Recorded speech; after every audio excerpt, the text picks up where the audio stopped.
नमस्कार, recipe with rakhi चॅनलमध्ये आपलं खूप खूप स्वागत आहे. आज आपण बनवणार आहे आलू मटरची झणझणीत आणि चमचमीत भाजी.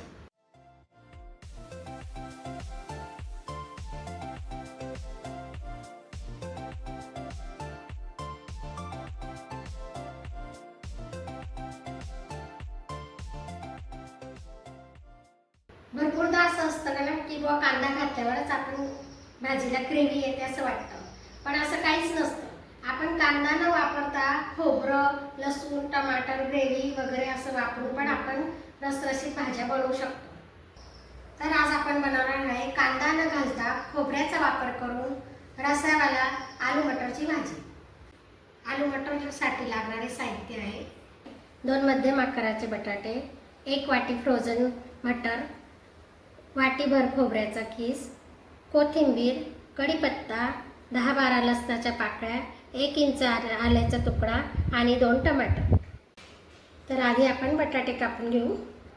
मी आता बटाटे कापून घेणार आहे. त्यासाठी मी लाकडी पोळपाट वापरला आहे आणि मी प्रत्येक वेळेस लाकडी पोळपाटाचा किंवा चॉपिंग बोर्डाचा वापर करत असते. त्याचा मागचा हेतू असा की लाकडावरती कुठल्याही प्रकारचा बॅक्टेरिया जमत नाही. आता तुम्हाला असं वाटत असेल की मी बटाट्याची साल काढली नाही, पण एकदा तुम्ही बटाट्याच्या साली सकट भाजी खाऊन बघा, खूप सुंदर लागते. आणि माझ्या सासूबाई म्हणजे आमच्या आई नेहमी म्हणायच्या की बटाट्याची साल काढून भाजीची टेस्ट जाते असं. त्या मला कधीच बटाट्याची साल काढू द्यायचे नाही. आता हा सगळा मसाला आपण घेतलेला मिक्सरमध्ये बारीक वाटून घेऊ. खोबरं, लसूण,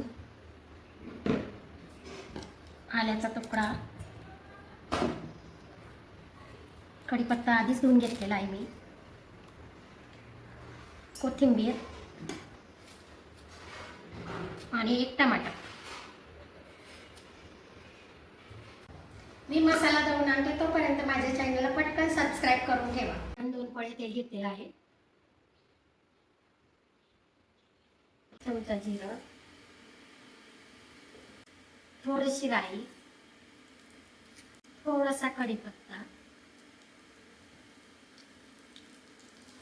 आता आपण वाटलेला मसाला तेलात टाकूया.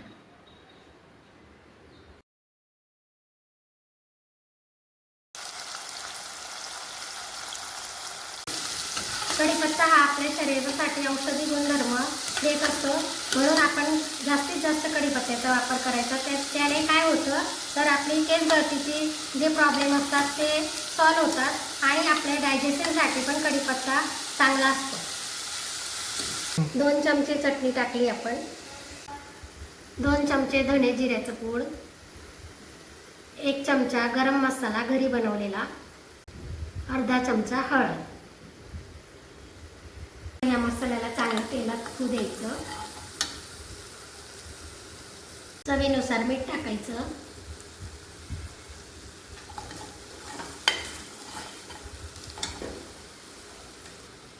थोडासा हिंग टाकायचा. आता कापलेले बटाटे आपण याची टाकू. नंतर वाटाणे टाकू.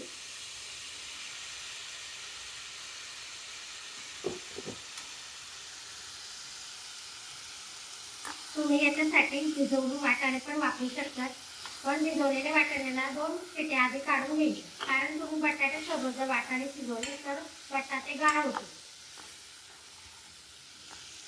आता आपण याच्यात गरम पाणी टाकू, म्हणजे पटकन कुकर भाजी शिजायला मदत होते.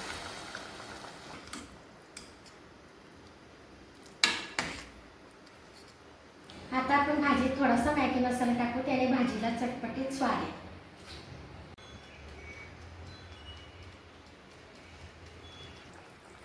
आता आपण कुकरला झाकण लावूया आणि 1 शिट्टीमध्ये आपली भाजी तयार.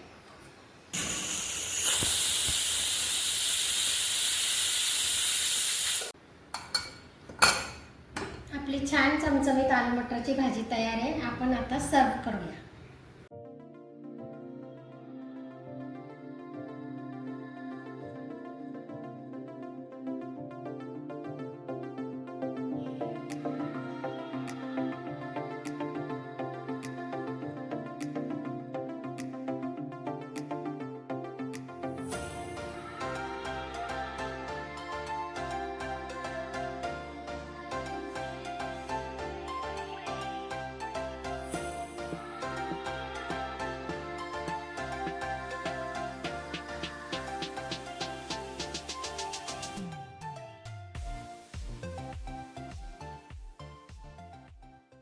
बिना कांद्याची छान झणझणीत आलू मटरची भाजी आपली तयार आहे।